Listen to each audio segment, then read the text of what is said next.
Welcome to On Health with Houston Methodist. I'm Zach Moore. I'm a photographer and editor here, and I'm also a longtime podcaster. I'm Kim Rivera, Huston-Weber. I'm a copywriter here at Houston Methodist. And Kim, do you like to cook?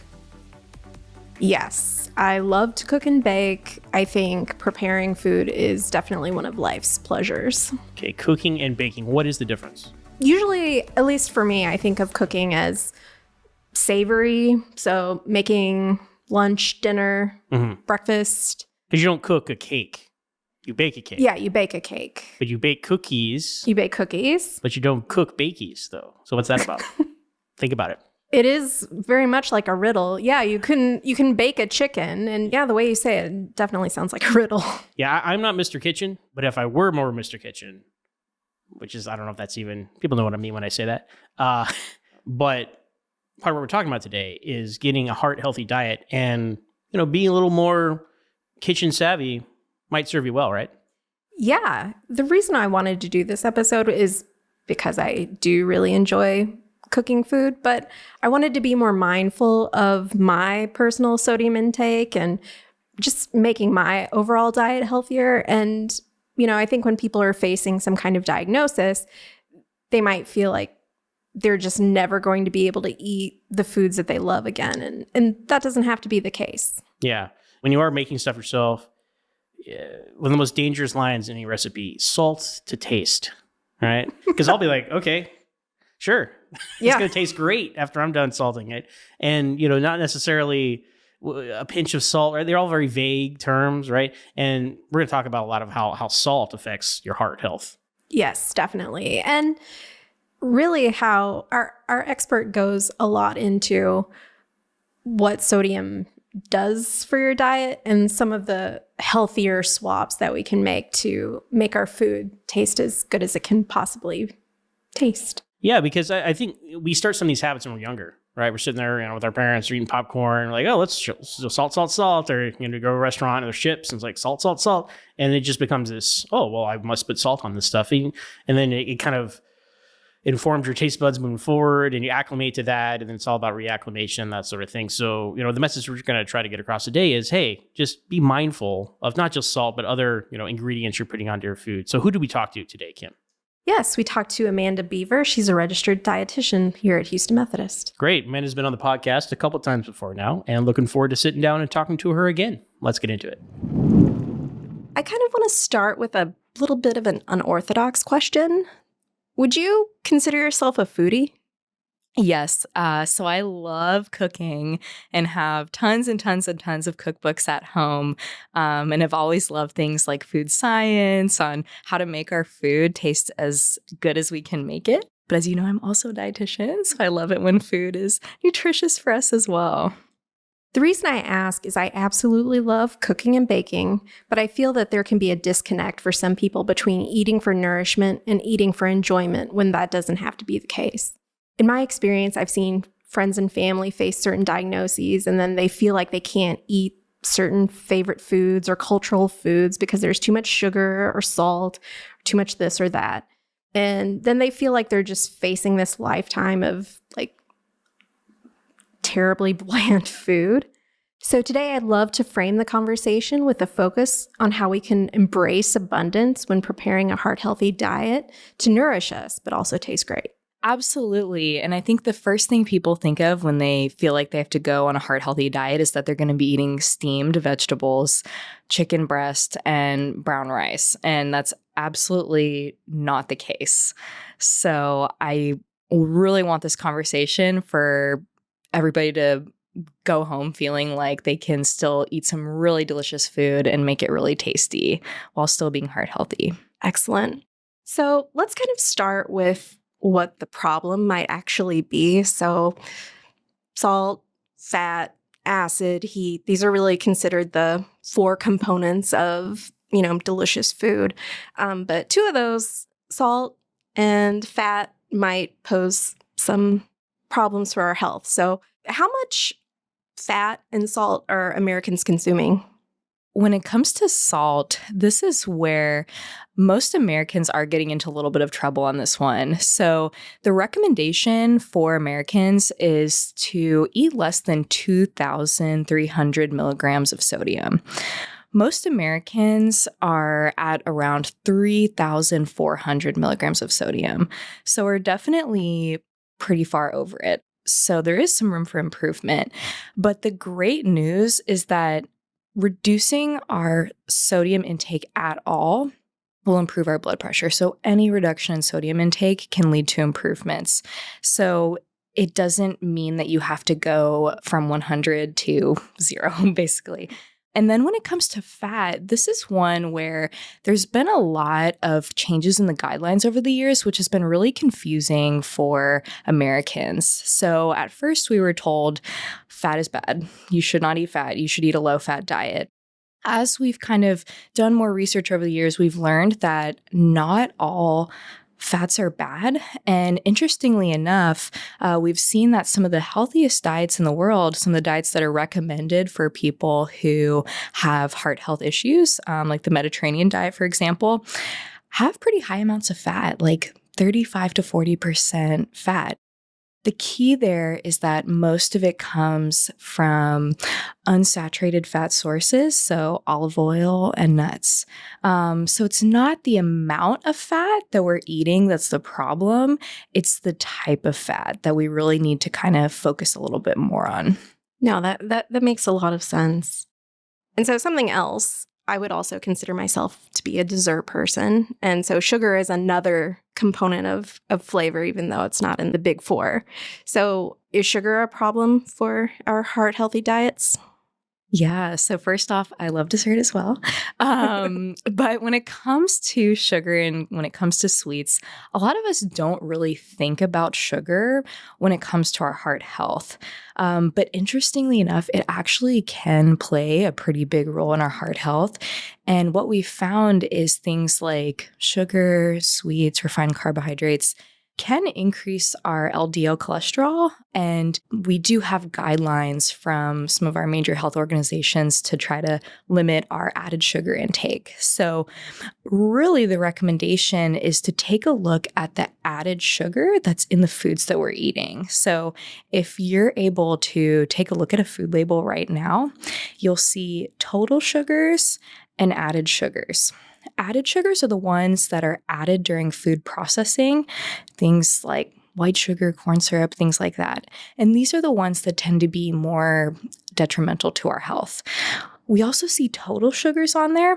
That includes the natural sugar that's naturally occurring to the food plus the added sugars. So that's why I tell people to kind of just maybe skip over that one a little bit and look at the added sugar, because we know that the sugar that comes from things like fruit isn't something that we really need to worry about, because fruits also have antioxidants, vitamins, minerals, and fiber. And when we look at big studies, people who eat fruit, even people with diabetes who eat fruit, tend to have better managed diabetes.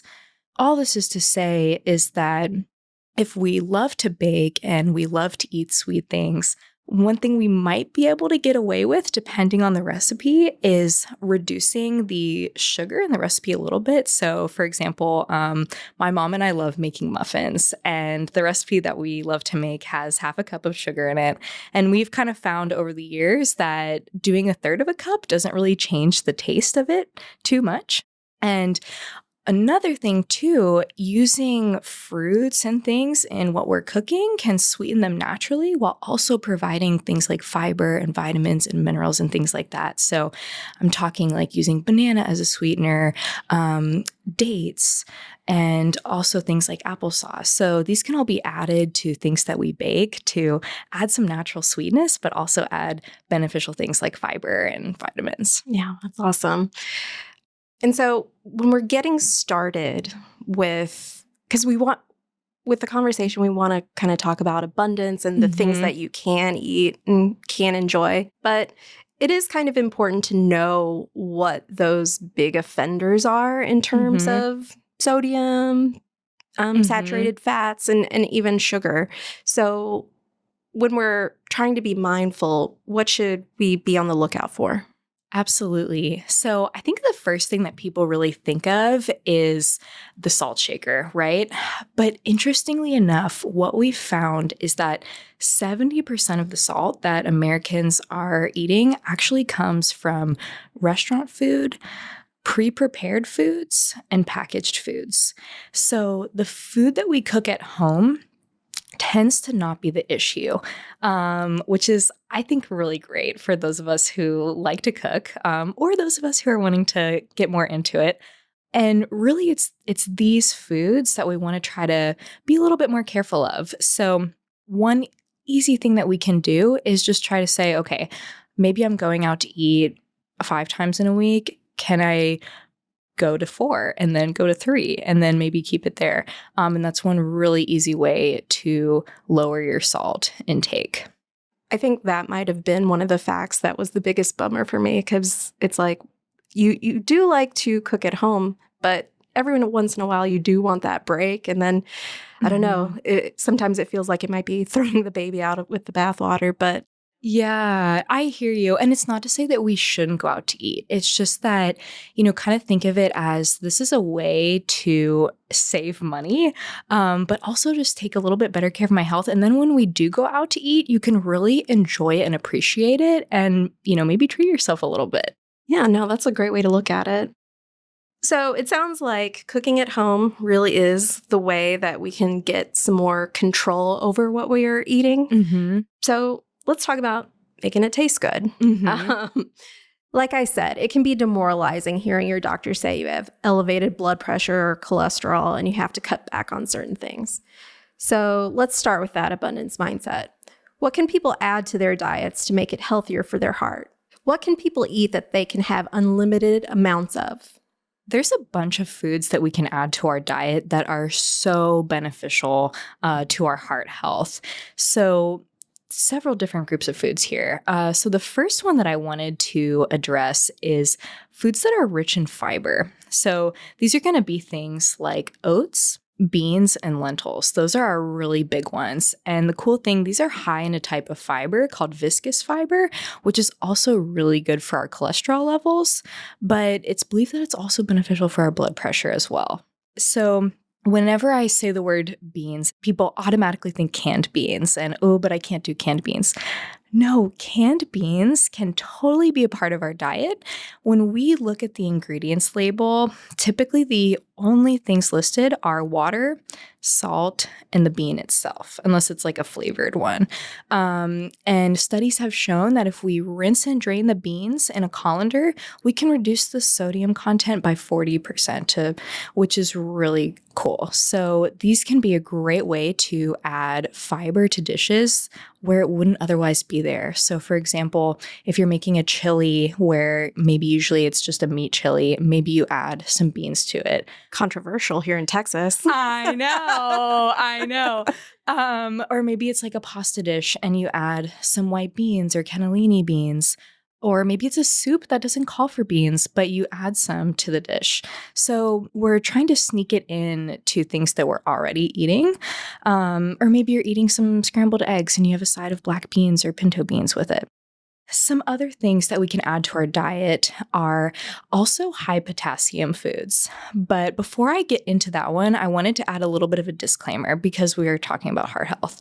So people who are on medications that make them retain potassium shouldn't go overboard on their potassium intake and should talk to their doctor about it.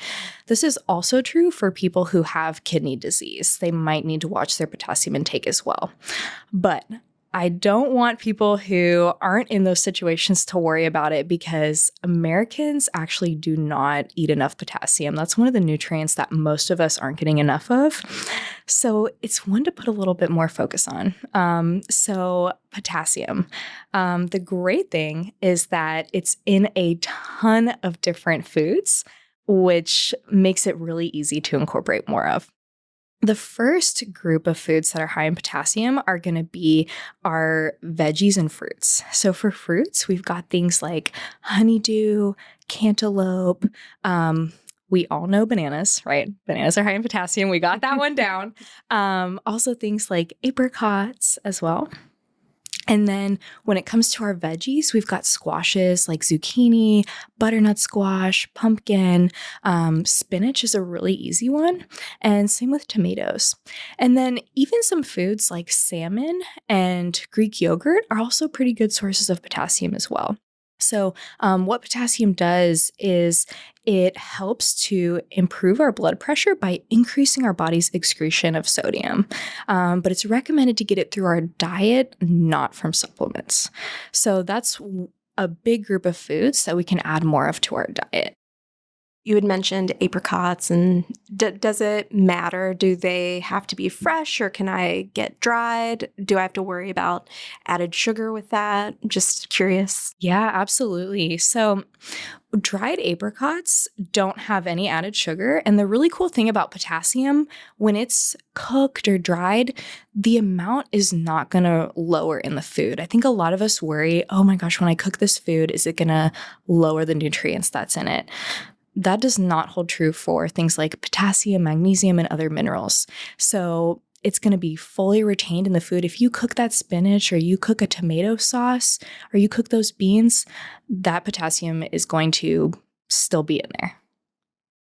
Well, we're talking about ingredients and getting fruits and veggies into our diet. Something that Americans are seemingly obsessed with is protein. So when we're thinking about eating for our hearts, what should we consider when we're choosing our protein types? Protein can be a little bit controversial, right? We see all kinds of different conflicting advice on social media. But when it comes to our heart health, we do see that some of our plant-based proteins have an advantage. So this is what I was talking about with things like beans and lentils. Per half cup serving, they have 8 or 9 grams of protein, which is pretty good. And they're also going to be rich in that fiber that's beneficial for our LDL cholesterol, helps to lower our LDL, and also can be beneficial for our blood pressure as well.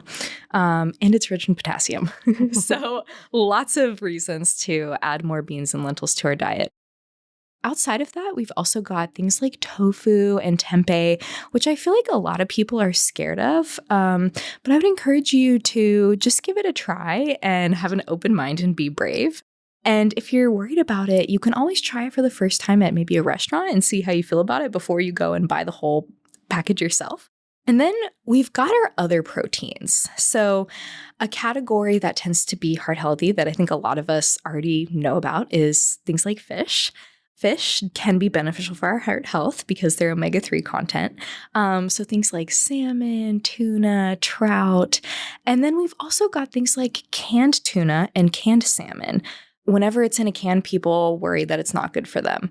But just like with the beans, typically the only ingredients in canned salmon and canned tuna is water, salt, and the fish itself. So if we want to lower the salt content of it a little bit, we can kind of press the lid on top of it a little bit to kind of squeeze some of the juice out. That's going to have a lot of the salt.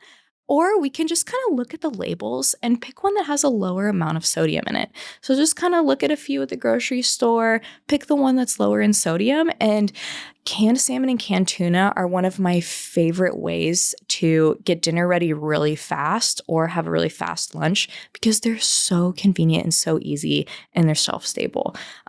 So I love to whip up a quick tuna salad or even use canned salmon or canned tuna on like a poke bowl. Some people might flinch a little bit at that, but I promise it's really easy. And when you see how easy it is, you're going to love that. And then we've got our other proteins.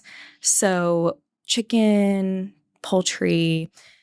Interestingly, there have been a few studies that show a slight increase in heart disease risk with chicken and poultry, but not all studies show that. So researchers are trying to figure out like why that is and if that's actually there or not. So at this time, totally still include it in your diet. And what we see in research is that when people replace things like beef and other forms of red meat in their diet with chicken and poultry, we see lower risk of heart health. So that's one thing that you can take a lot of comfort in. I think that was a really good tip that I think I might take into my own life, because I do find I'm more challenged with cooking plant-based proteins. Mm-hmm. And I love the idea of just going to a restaurant and trying it out just so you get a feeling for how it should be done before you be brave and try it at home. Right, absolutely. And then kind of to follow up with that, if someone hears this and they're like, oh, geez, now I have to be a vegetarian, what would you say to that person? Definitely not. So I think that people feel like they have to be one or the other. They feel like when they get this diagnosis, they have to go fully plant-based, fully vegan. And that's absolutely not the case. So you can just incorporate a little bit of both into your diet. And it doesn't have to be all one way or all another way. And then you can still go out and get a steak on your anniversary or your birthday if you want to, and that's totally okay. So it doesn't have to be this all or nothing mindset that I think makes people feel really restricted and then causes people to kind of go back to what they were doing because they feel like it's just too hard and too overwhelming.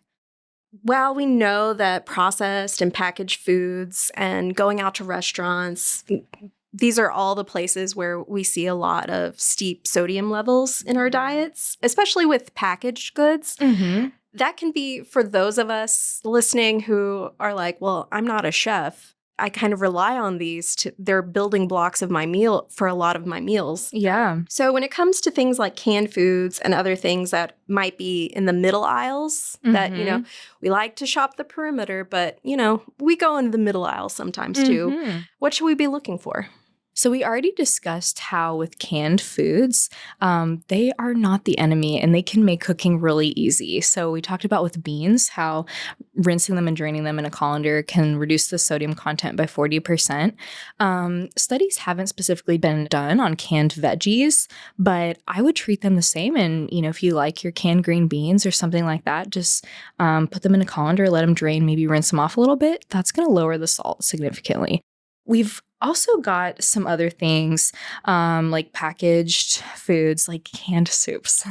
So this is one that we've probably heard of being high in salt. And I did want to confirm it is pretty high in salt. Oftentimes a canned soup will be like about 1,200 milligrams of sodium for the whole can. Most of us eat the whole can.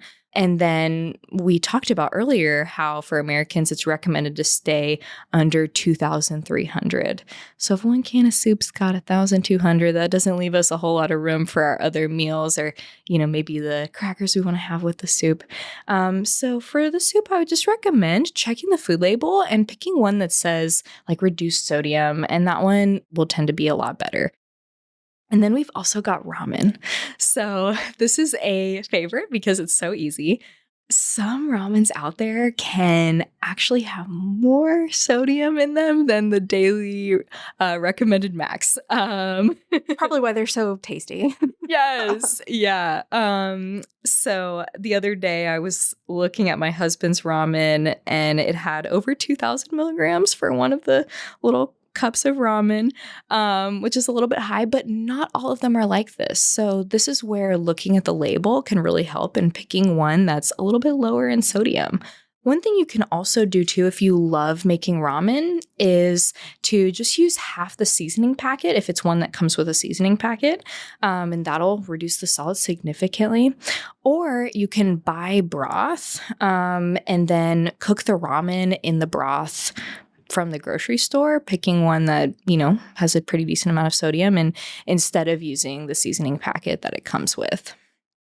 So while we're on the topic, when we're cooking and kind of starting from scratch with a dish, does it matter the type of salt we use? Yeah. Okay. This is a really good question and one people ask all the time. So we've got so many different kinds of salt at the grocery store nowadays. We've got Himalayan pink salt and sea salt and kosher salt. And then we've got the regular old iodized salt.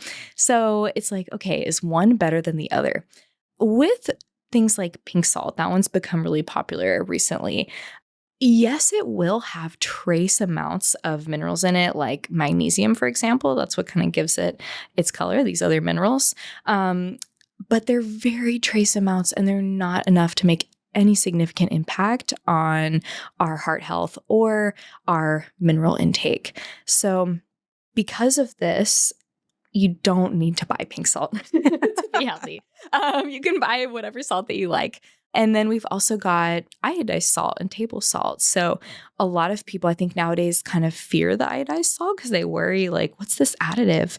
Iodine is actually a mineral that all of us need. And the reason that iodine is added to salt is to help prevent iodine deficiency, which can cause thyroid issues. So it's added because it's an essential mineral. It's not added as a preservative or anything like that. So people don't have to worry if they've got iodized salt at home. It's not an issue or a concern for their health. And when we are thinking about cooking with salt at home, is it just a matter of using less of it? So with salt, there's a lot of kind of tricks that you can use to make food taste more salty and taste better without just upping the salt. But one thing I wanted to kind of highlight about the different salts is that they all have about the same amount of sodium. So, one doesn't have less salt than the other. But one kind of key thing here, if the size of the crystal is really big, less of it is going to fit into the teaspoon because there's going to be bigger air pockets between those big crystals of salt. If you've got a really fine table salt, a lot more of it can pack into the teaspoon. So there will be slightly less in a teaspoon of kosher salt or coarse grain salt compared to a teaspoon of table salt. So just wanted to kind of highlight that there. Maybe you're looking at a recipe and it calls for kosher salt, but you only have table salt.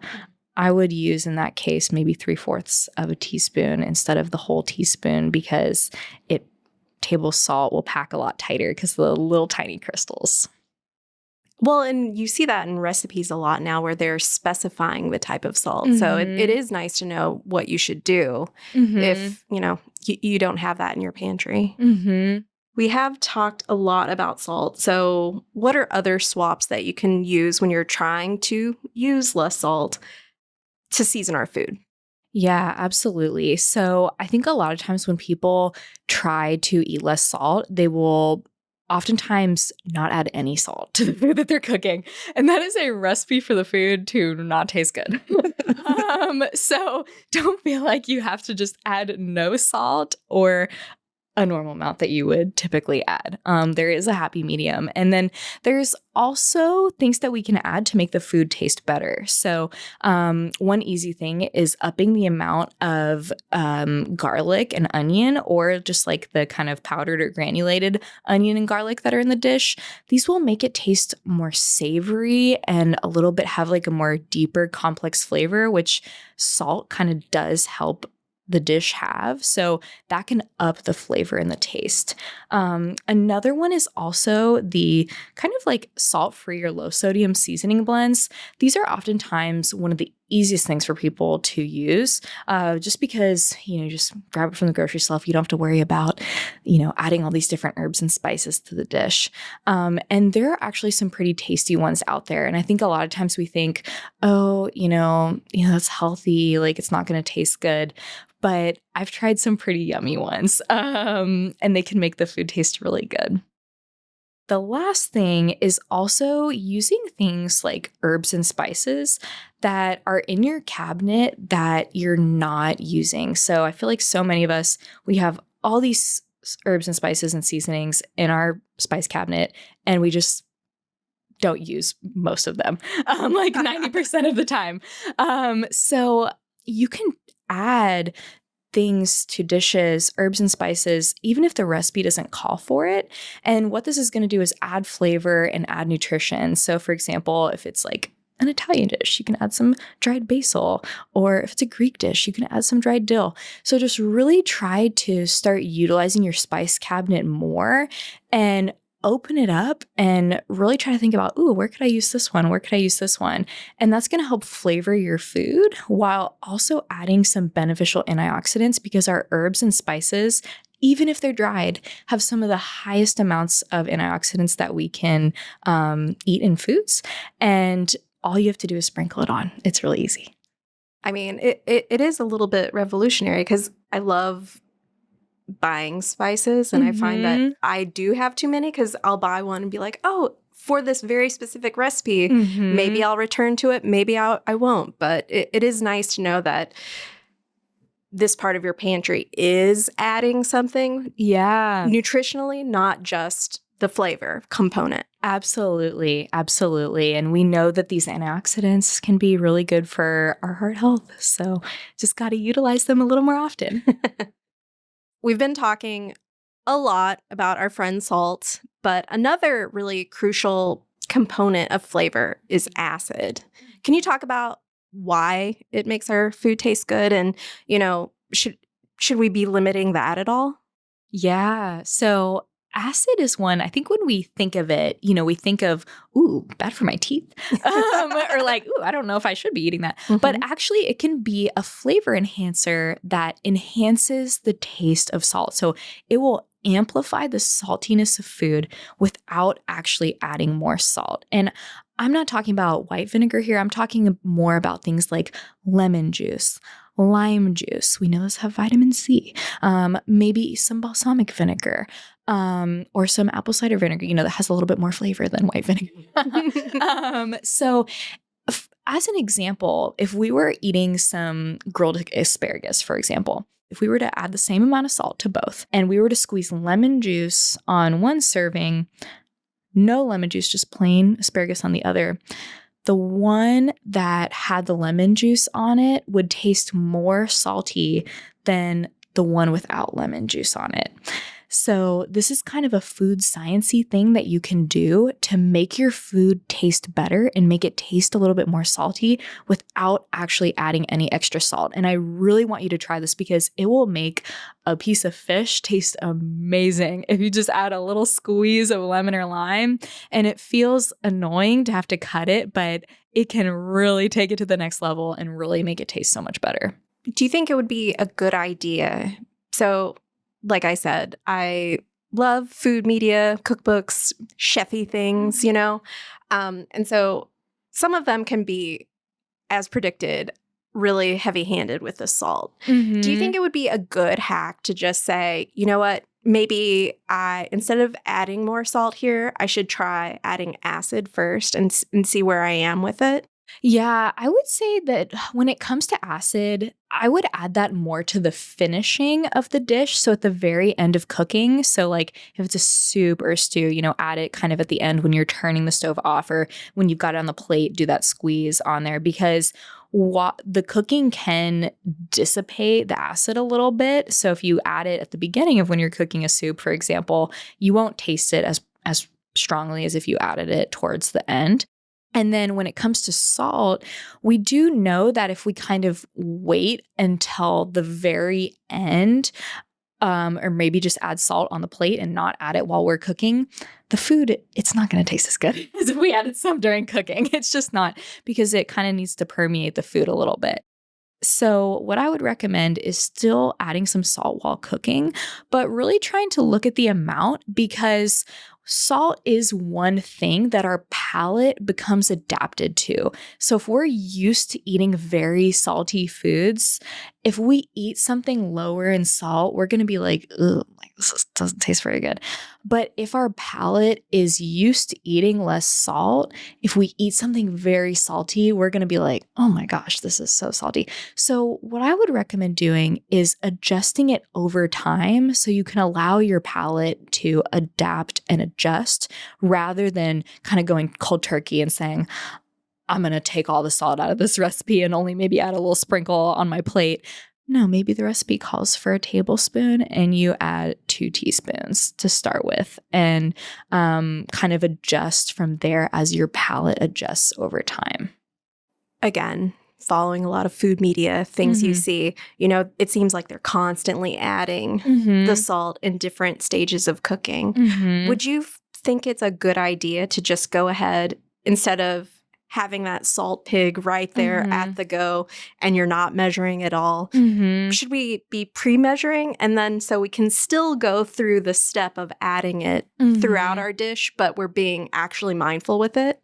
Yeah, I would definitely measure it. I think a lot of kind of cooks who love cooking don't really like to measure their things very often. I'm a little guilty of this, and just kind of grab a big pinch of it.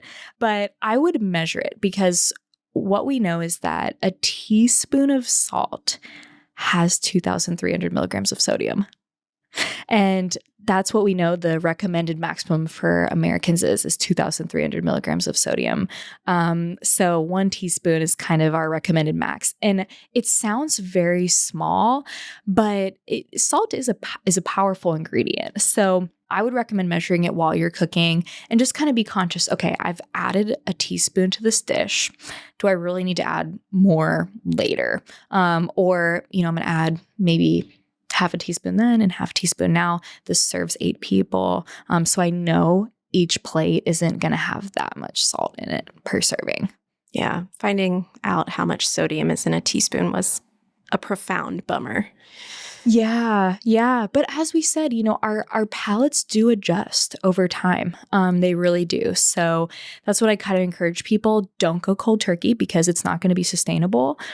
Slowly make changes and adjustments. There is no shortage of eating patterns and diets being marketed by companies and social media influencers. But are they heart healthy? The American Heart Association developed its definition of a heart-healthy eating pattern in 2021 and includes these key principles: eating a wide variety of fruits and vegetables, choosing whole grains and products made up of mostly whole grains, choosing healthy sources of protein, opting for mostly plants, including legumes and nuts, fish and seafood, low-fat or non-fat dairy, and, if you eat meat and poultry, make sure it's lean and unprocessed. Using liquid plant oils instead of tropical oils. Choosing minimally processed foods instead of highly processed foods. Lowering your intake of added sugars. Preparing your food with little or no salt. And limiting your alcohol intake or quitting drinking altogether. What diets meet the criteria? In 2023, the American Heart Association published a statement in its journal Circulation that rated 10 popular diets against the organization's heart-healthy eating principles. A panel of cardiologists rated the diets on a scale from 1 to 100 for the scientific statement. The number one choice was the Dietary Approaches to Stop Hypertension, or, as you may better know it by, the DASH diet, followed by the Pescatarian diet. The popular Mediterranean diet came in third, as it allows moderate alcohol consumption and doesn't account for salt intake. Vegetarian and vegan diets rounded out the top 5. Vegan and low-fat diets, while strongly aligned with heart-healthy eating, lost points because they may be too restrictive for most people to stay with for the long haul. Very low-fat and low-carb diets, as well as paleo and very low-carb and keto diets, were at the bottom of the pack because those eating patterns can restrict heart-healthy food choices, lower fiber intake, and while some may offer benefits in the short term, aren't sustainable in the long term. So what's the takeaway? Any eating pattern you select to improve your heart health should be one that is easy for you to stick with.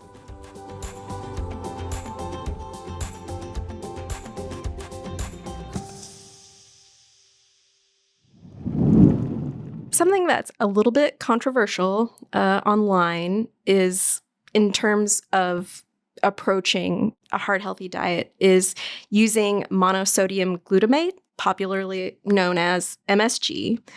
MSG is a sodium molecule attached to glutamate, which is one of the most abundant amino acids found in nature. So I think it naturally occurs in things like tomatoes, mushrooms, Parmesan cheese, things that, add that umami flavor. And MSG contains about 2/3 less sodium than salt. So is this something that people can use to go 50-50 with MSG, or perhaps use it entirely in place of salt? Yeah, so this is a topic that there's been a lot of fear-mongering over and kind of fear from. You kind of talked about MSG and what it actually is, but I also just wanted to set kind of a little primer here. So MSG is made when things like sugar beets or cane sugar are fermented and then kind of crystallized to make this thing called MSG. And a lot of us hear that word and are like, oh, bad. But I did want to highlight that it does make food taste really savory and give it that rich umami, kind of more deep taste that can kind of mimic what salt does in dishes. And one interesting thing with MSG is it's already in a lot of the foods that we might already eat, but just don't know that we're eating it. So a lot of fast food companies will add it to their food, even things like fast food places that sell chicken. Also things like chips, it's in certain chips, and even in things like canned soup. So it's in a lot of foods that are already out there. It's not kind of this foreign thing that's only in certain cultural foods. So one thing I wanted to address was whenever you look up MSG online, you will see, like MSG can cause these symptoms. When we look at studies, only about 1% of people experience some side effects from MSG. So this could be like faster heart rate or maybe a little bit of flushed feeling in the face.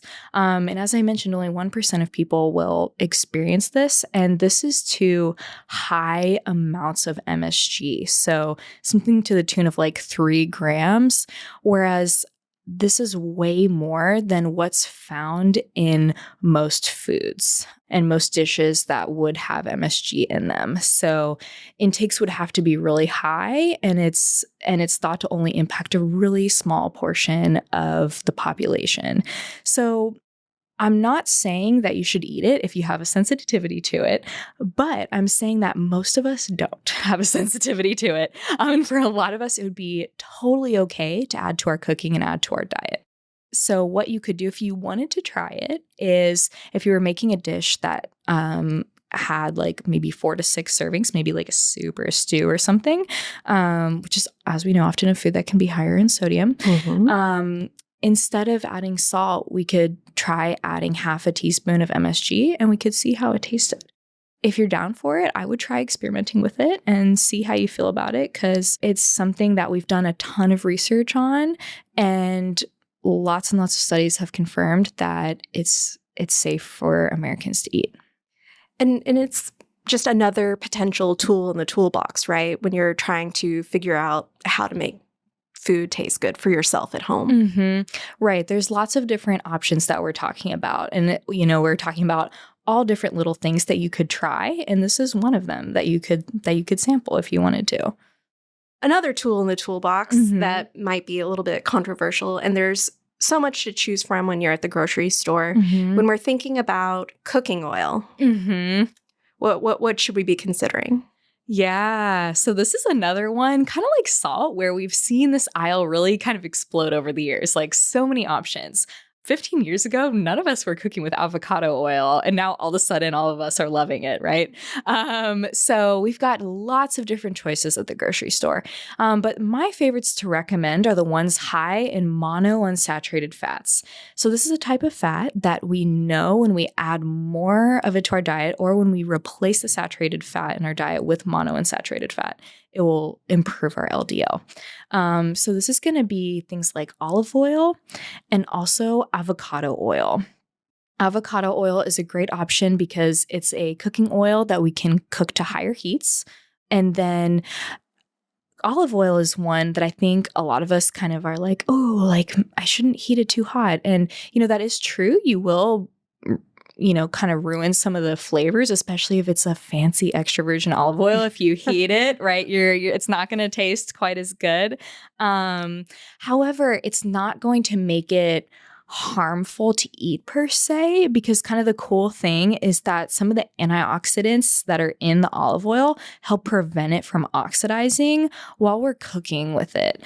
So it's not necessarily going to be bad for you if you use your olive oil to saute your food instead of avocado oil. I think a lot of times people feel like they can only add it to salad dressing or something like that, which you can totally cook with it. And then we've also got some of us, might want to do oils that are a little bit more neutral. So one more neutral tasting oil that still gives us some monounsaturated fats is peanut oil. It's not quite as high in monounsaturated fat as avocado oil and olive oil are, but it still is a pretty good source of it. So this is a good one if you were maybe trying to do a dish where it was a neutral oil, or maybe it was like some kind of other dish where you didn't want the flavor that olive oil has. Yeah. Asking for a friend, that friend being me, what about grapeseed oil? Things like grapeseed oil and sunflower oil have been touted as great high heat cooking oils. And they do have a high smoke point, which this is the point where the oil will start to smoke when it gets too hot. They do have high smoke points. However, they're high in polyunsaturated fats, which are good fats, but they're more prone to oxidation. So oxidation, when fats and oils oxidize, it's not as good for our heart health. So this is why I steer more people towards the oils I mentioned earlier, because the oil won't oxidize as much if it's a monounsaturated fat, because it has less double bonds. And I know I'm getting a little bit too sciencey here, but basically it's less prone to oxidizing, which isn't as good for our heart health. One other thing I wanted to note, if you're cooking and the oil starts to smoke, do not eat that oil. Toss it out and start it fresh, because when it smokes, when the oil smokes, it's oxidizing and it's not good. It's going to be higher in inflammatory compounds and things like that. So don't let your oil smoke. If you kind of turn around while the oil's heating and then all of a sudden you notice it's smoking, just start over. It'll be better for your heart health. So that's good to know for me, since, I've got a few baking cookbooks and they'll call out grapeseed oil, and I've wondered, is that okay? But another one that you see a lot in recipes nowadays is coconut oil and other tropical oils. Are these good choices for us? Coconut oil has gotten kind of a lot of hype and is one of those foods that I feel like it's a little bit of a health halo. So it's not to say that we can't cook with it, but what we see with research is that coconut oil will increase our good cholesterol, our HDL, but it can also increase our LDL as well. So it kind of increases both of them. So when it comes to kind of the ratio of our cholesterol levels, this isn't necessarily like a super bad thing, but what I like to share is that why not pick an oil that's going to improve your good cholesterol while lowering your bad cholesterol. Coconut oil raises both, but these things like olive oil, avocado oil, they can improve our good one while lowering our bad one. So kind of interesting there. And it's not to say you can never use coconut oil. It adds a really yummy mouthfeel, and it's a great substitute for butter if you're trying to do a more plant-based dish. But just make the other ones your main cooking oil. I think when coconut oil really kind of became popular, a lot of us switched over to that as our main cooking oil. Don't feel like you necessarily have to do that, because there are options that can kind of be a little bit better for our cholesterol profile. And that kind of leads to a larger question about saturated fat, which I think this is another one of those things that we see a lot of conflicting messaging on social media, but I wanted to kind of break down the research on it a little bit. So what we know is if we replace saturated fat in our diet with higher fiber foods, like let's say beans, lentils, whole grains, our cholesterol improves. Our LDL improves and goes down, or our bad cholesterol goes down. When we replace saturated fat in our diet with monounsaturated fats, so think things like nuts, seeds, olive oil, avocado oil, our bad cholesterol goes down as well, lowers our LDL. Here's kind of the interesting thing. When we replace saturated fat in our diet with refined carbohydrates or sugar, that does not improve our LDL. Our LDL can go up. So it's a little bit more nuanced than just labeling this one thing as good or bad. It's all about kind of what we're replacing it with. So I feel like a lot of people, maybe earlier on when low fat was kind of the main recommendation, replaced fatty foods in their diet with more sugary and sweet foods, and that may have actually not benefited their heart health like they were hoping it would. So this is really just trying to reiterate that not all fats are bad, and some fats can be, beneficial for our heart health.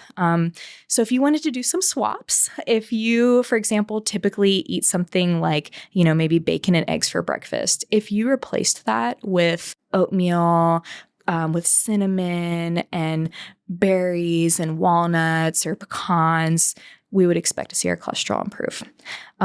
If you replaced, for example, like butter that you cook your eggs with olive oil, that would be another beneficial swap. So it's all about what we're kind of substituting things for. We've talked a lot about fats and we've talked a lot about sodium. Sugar is, we think of it as the key to making our baked goods taste good. Mm-hmm. And so if we're looking for swaps, are there good swaps for that white sugar in our pantry? Yeah. So this is another question that we get asked a lot. Like, okay, is brown sugar healthier than white sugar? Because it looks like a little less refined, right? It is still sugar. I wish it wasn't. And then also things like honey and maple syrup, even though these are naturally occurring, they are still considered sugar, and they're very similar to just using brown sugar. In fact, if a recipe calls for things like honey or maple syrup, to some extent, it could be replaced by regular brown sugar. A lot of us will kind of add this and think, oh, this is healthier. It isn't necessarily. And another one that I feel like gets a lot of hype too is also coconut sugar. This is another thing that's kind of marketed as a sugar substitute. However, it is still sugar. So all this to say is, don't feel like I'm saying to like not eat these things. Just know that it is still a sweetener, and we just would want to practice moderation, and then maybe also utilize some of those tips I talked about earlier with, maybe if we're trying to make a muffin or something, maybe we make a banana muffin because the banana is going to add potassium and natural sweetness to it. Yeah, just really focus on adding nutrition versus necessarily thinking about the lack of it. Right. Yeah. So like whenever I work with people who are trying to improve their heart health, the conversation is not what can I take away, but what can I add?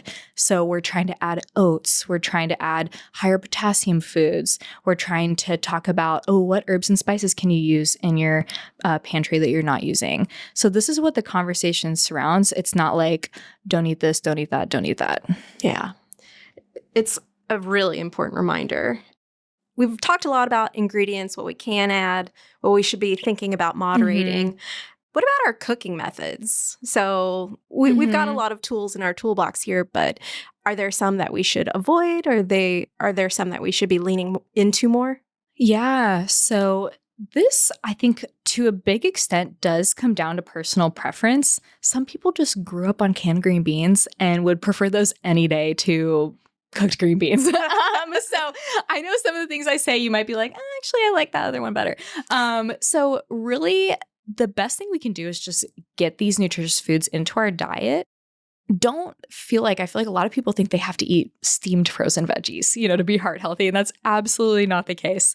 So things like roasting veggies or even air frying them kind of caramelizes them and gets them a little bit browned, and they can taste a little bit sweeter when they have a little bit of that caramelization on them. And that can make them taste a little bit better if you're somebody that, maybe isn't super sure how they feel about veggies. So the one I like to use a lot, maybe if you grew up eating Brussels sprouts that were boiled, oh my gosh, the thought of eating them is horrible. But then maybe you go to a restaurant, you try some roasted Brussels sprouts, and you're like, hey, maybe these aren't so bad after all. Roasting Brussels sprouts really does give them a glow up. Yeah, 100%. Because if you've ever tried boiling or steaming those things, like I can see why they get the rap that they do. But they are a cruciferous veggie that are super nutritious for us. So if you're trying to add more veggies to your diet to be a little more heart healthy, try roasting them because they'll kind of caramelize. That'll add flavor and depth while also just making them taste a little bit better. So when we think about things like canned veggies, frozen veggies, just how we approach cooking some of our foods. Are we losing anything when we choose certain methods? Like, do we have to keep that in mind? Like, I'm making corn, I absolutely can't roast it, things like that. Definitely not. So as I mentioned earlier about potassium, like minerals will be preserved when we cook with them. They're not destroyed by heat. When it comes to things like certain nutrients like beta carotene, vitamin A. So interestingly, with things like carrots, we know those are high in vitamin A. We will actually absorb more of the vitamin A if it's cooked than if it's raw. So for some things, the nutrients become more available, more easily to absorb after cooking than if we were to eat it raw or just lightly steamed, like, we might feel like we need to do. So all this is to say is that don't feel like you only need to eat raw veggies or steamed veggies because a lot of the nutrients will be preserved. Some, the nutrient absorption might even be enhanced. So I think this is where things like roasting or maybe, air frying can be really handy. One that I wanted to address just for the sake of addressing it is vitamin C. When we cook it, the amount of vitamin C will be diminished. But the great thing is that a lot of the foods that are really high in vitamin C are fruits, and those are ones we typically don't cook. So if you're worried, just try to eat some fruit and you're gonna make sure you get your vitamin C in. And then, cook your veggies how you like them. Maybe you like them from the can. Maybe you like just to cook some frozen veggies because that's easiest for you. Or maybe you like roasting your veggies because that's what tastes best for you. No, it makes a lot of sense. This was something that I didn't really know about, but I guess I'm not shocked. But could you walk me through the temperature that you serve your food? Does that affect how good it tastes? Yeah, so this is a really interesting one that I think a lot of us don't really think about with our food. So the first one I wanted to kind of just bring to your mind is think about ice cream. So think about a time where you ate really cold ice cream, and then think about a time where the ice cream was mostly melted or pretty warm and melty. That warm ice cream probably tasted a lot sweeter than the really cold ice cream. And this kind of illustrates what I'm trying to say. So when things are really cold, we're not going to perceive the taste of sweetness or saltiness as well. This is also true for very hot foods. So when foods are over about 95 degrees, we start to not taste them as well because they're really hot. What we're trying to say here is the temperature, having it somewhere in the middle might amplify the taste of salt without actually changing the amount of salt in the dish. So rather than serving your dish super cold or piping hot, have it be, warm and heated, but not piping hot, and that will enhance the flavor a little bit. It's almost like you're making a case for the office microwave. Yes. Like no sad cold lunches on your desk anymore. Consider that microwave. Yes. Even just a little bit. And when it is warm, but obviously not overly hot, we will smell the food more. More of the aromas are brought into the air. And we know that part of flavor is also the smell. And part of enjoying food is also the smell of food. So by eating it warm, we will also get that good smell as well. I think you brought up something because we focus so much on the actual preparation. I think is another hack simply to just be present and enjoy what you're eating. Yeah. So this is one that I really like to talk about, especially in terms of like desserts and sweets. So what I recommend to people, like, a lot of us really love dessert, and I'm not saying that you need to cut it out of your diet. I just want it to be a more mindful experience.